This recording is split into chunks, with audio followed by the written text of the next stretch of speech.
Hello everyone, for those of you who are new here, hi, I'm Jessica, and for those of you who aren't, welcome back to Go Through Me.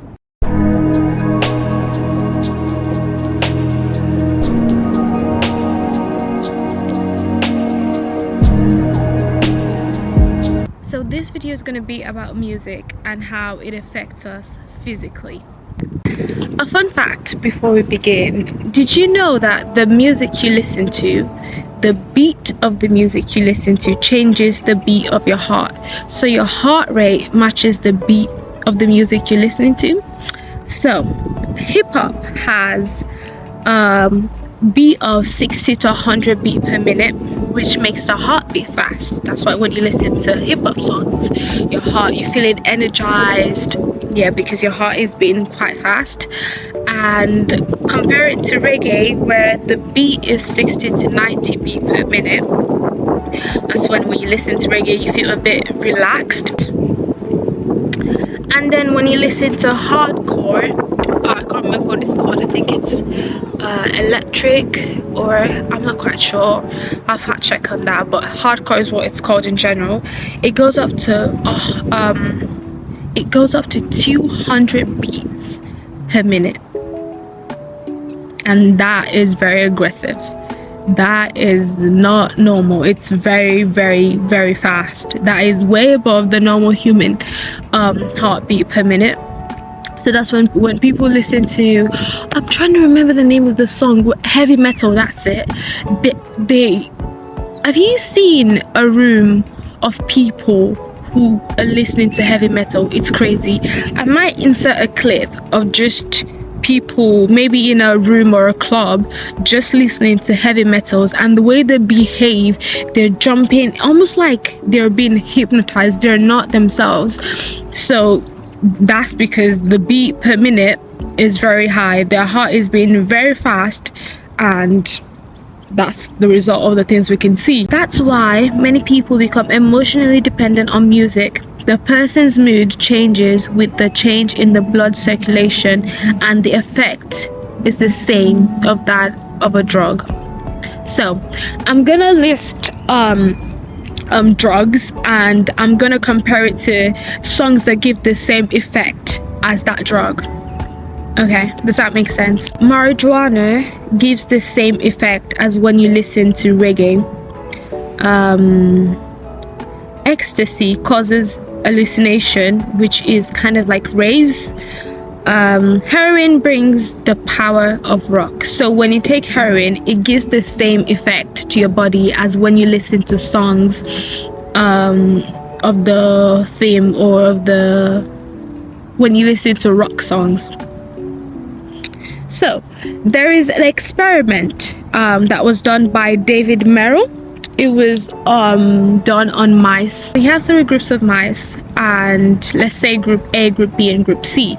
So he had a maze, and he would play music for group A and put them in the maze and it would measure like the time, how quickly they were thinking and all that. And then we put group B and play music and see how that affected them. And group C had no music at all. So they were the control group, and that effect was documented as well. So every week it would play the music for the mice and put them through the same maze to see if they got faster, right? So the heavy metal group went from 10 minutes to 30 minutes. The control group went down from 10 minutes to 5 minutes. And the classical group went down from 10 minutes to 2 minutes. So what that says is the heavy metal group, let's say the heavy metal group was group A, the first week that they played the heavy metal, it took them 10 minutes. And the last week in which the experiment was done, when they were timed, it took them 30 minutes. So it took them longer, and that's the heavy metal group. And the control group actually went down. So the first time it was done, it was 10 minutes for them to go through the maze, and then the last time it was done, it took them 5 minutes. They had no music at all. The classical group went down from 10 minutes to 2 minutes. That's a lot. So the experiment had a little bit of a turn. So he noticed changes in behaviors in the mice when they lived together. So the mice lived together in a cage. So group A lived together in a cage, the classical group lived together in a cage, the control group lived together in a cage, right?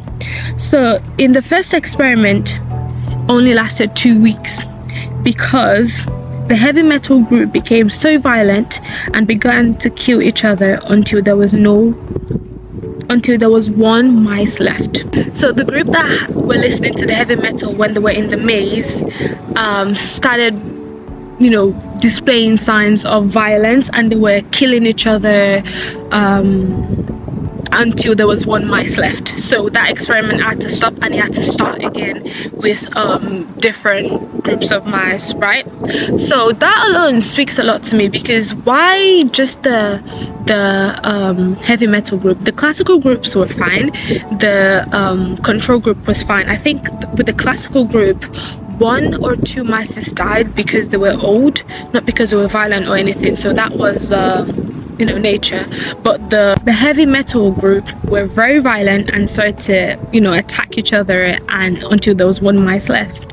And in the documentary that I watched, he said something that really stood out to me. He said, if it had such an effect on rats, think about what it's doing to humans. And he said it doesn't mean that humans are going to go out and start killing people. No, that's not what it's saying. But if for rats that are not as intelligent, if that can change their behavior so much that they begin to kill each other in the space of weeks, then what is it doing to the human brain? What is it about music that changes someone's behavior so much that they become so violent and begin to kill their friends and people they've stayed in the same company with for so long? And that David Merrell said that I really loved. He said, I am very selective in the music that I listen to based on what I want to accomplish. That is someone who carried out an experiment, and after that he said, I'm very selective and very careful with the music that I listen to based on what I want to accomplish. So if you want to be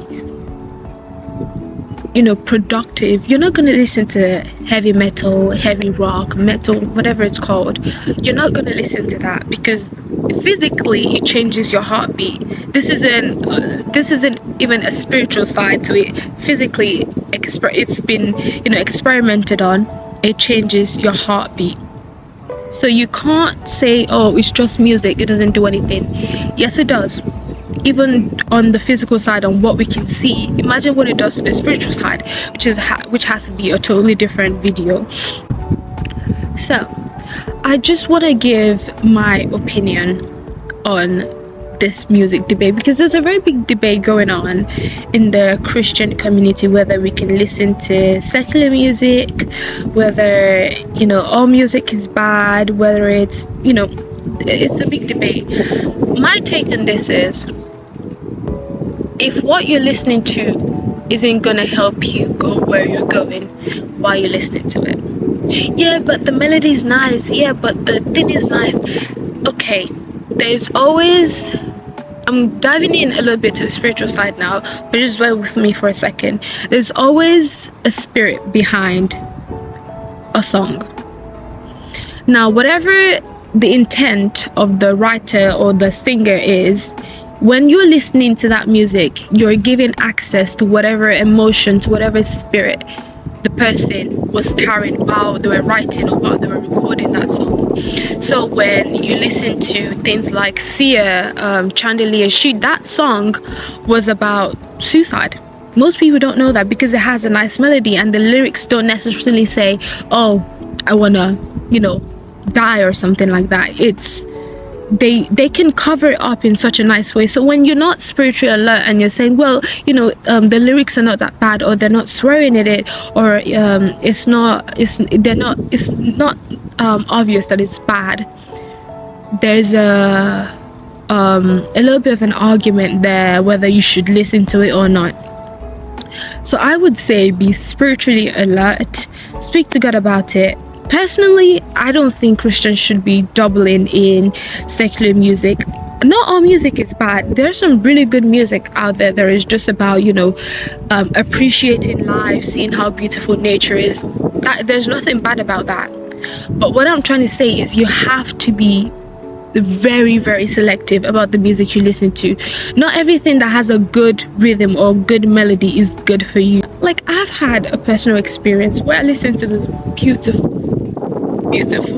worship song, and it made me feel like I wanted to change overnight. Like, I wanted to just turn my life around overnight, because it just spiritually enlightened me so much. So if you're listening to secular music, it's doing something to you.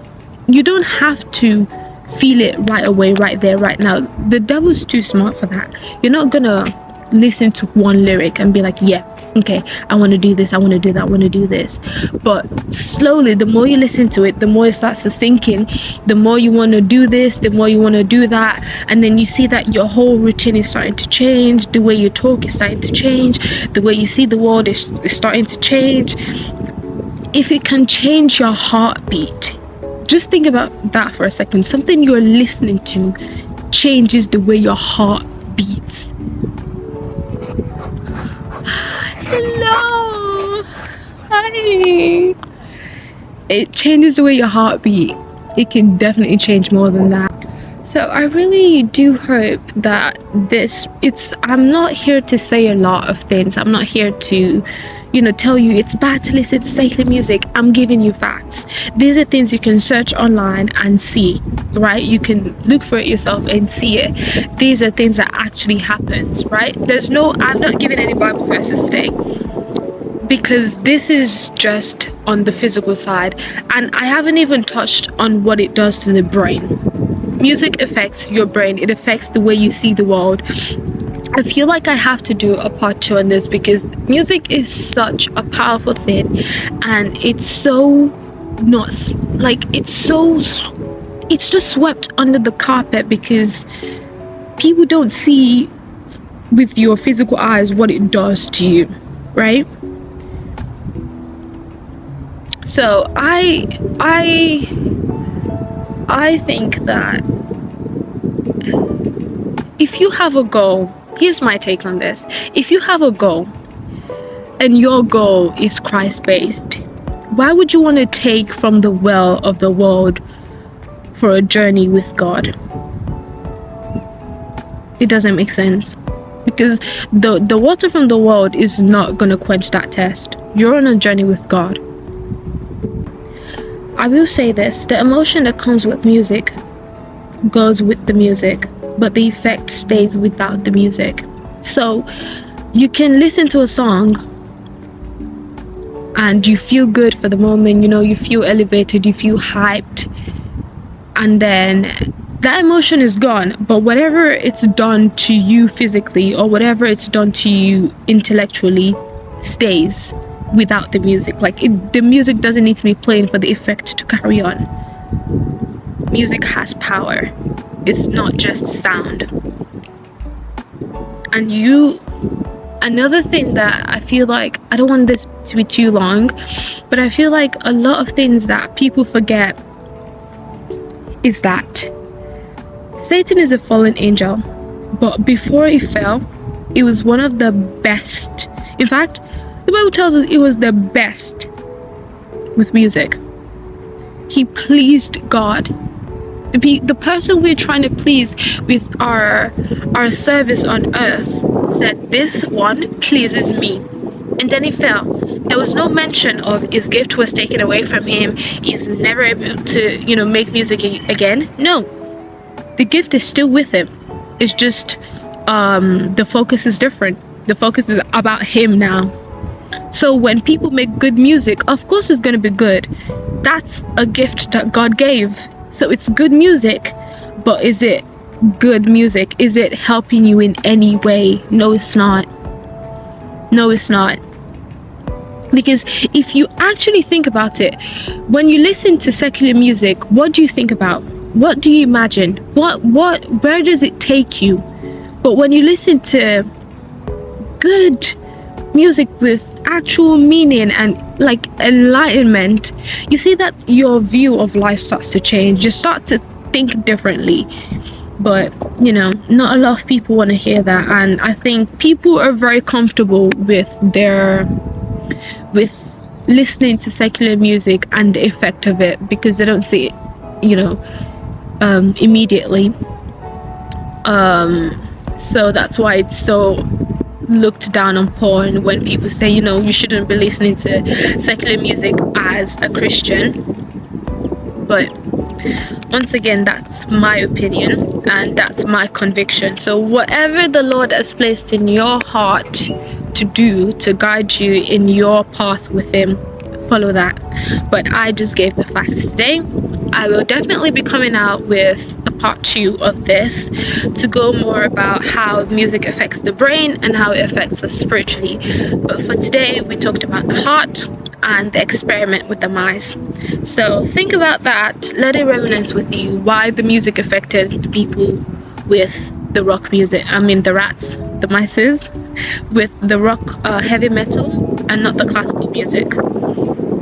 You know, that's really something to look into and to really think about. So I really hope you learned something from this video and not just me yapping at you. And I hope that God really speaks to you about music, because music is such a heavy topic that if one is not careful, it can really, yeah. Okay, so I'm gonna leave this here. I don't want to go too much and, you know, start talking about other things that I want to talk about in the next video. But I really pray that people learn from this video, because I don't think a lot of people know that music affects you physically. Most people just think it's a spiritual thing, which it is, but there's also a physical aspect to music. So I hope you learned something new today, and if you already knew, I hope it, you know, reminds you to be conscious and very selective about the music that you listen to. I love you all very much, and I'll see you all in the next video. Shalom.